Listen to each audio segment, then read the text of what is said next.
शुभं कुरुत्वं कल्याणम् आरोग्यं धनसम्पदा शत्रुबुद्धिविनाशाय दीपज्योते नमोस्तुते दीपज्योते नमोस्तुते दीपज्योते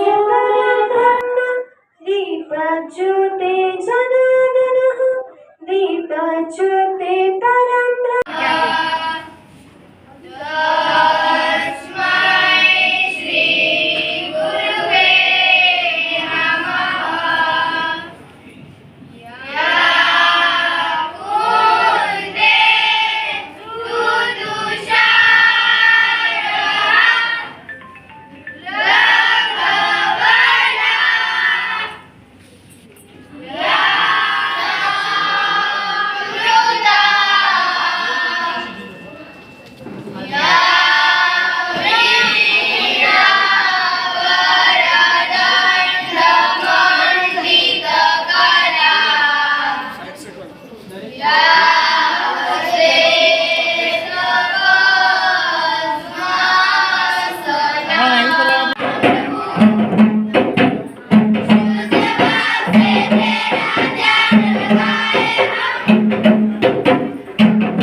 एक्सपोजर આપીએ અને ગમતું કામ કરવા દઈએ અને થોડુંક સાહસ રિસ્ક વગર દુનિયામાં કશું થતું નથી અને મા-બાપ તરીકે આપણે કોઈ રિસ્ક લેવા માંગતા નથી.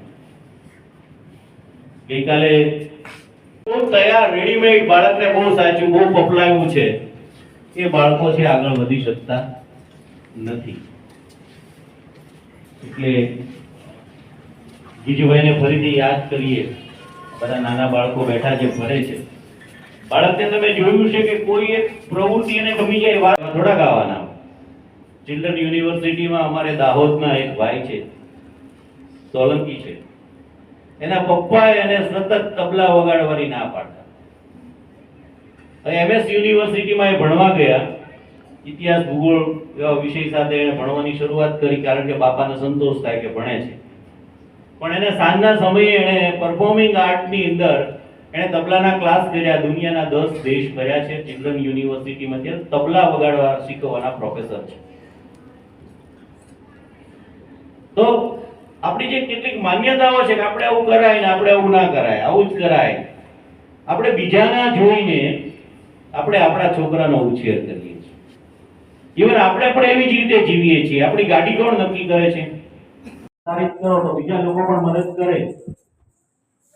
સ્ટેશન ડાયરેક્ટરને લાગ્યું કે ના વાત તો સાચી છે, પણ હું કોઈ બીજાની પાસે વંચાવું એના કરતા બાળકને જ રેડિયો સ્ટેશન પર લાવવું, એની સાથે જ વાર્તાલાપ કરું ને બાળક સાથે અપીલ કરાવું તો કેવું સારું.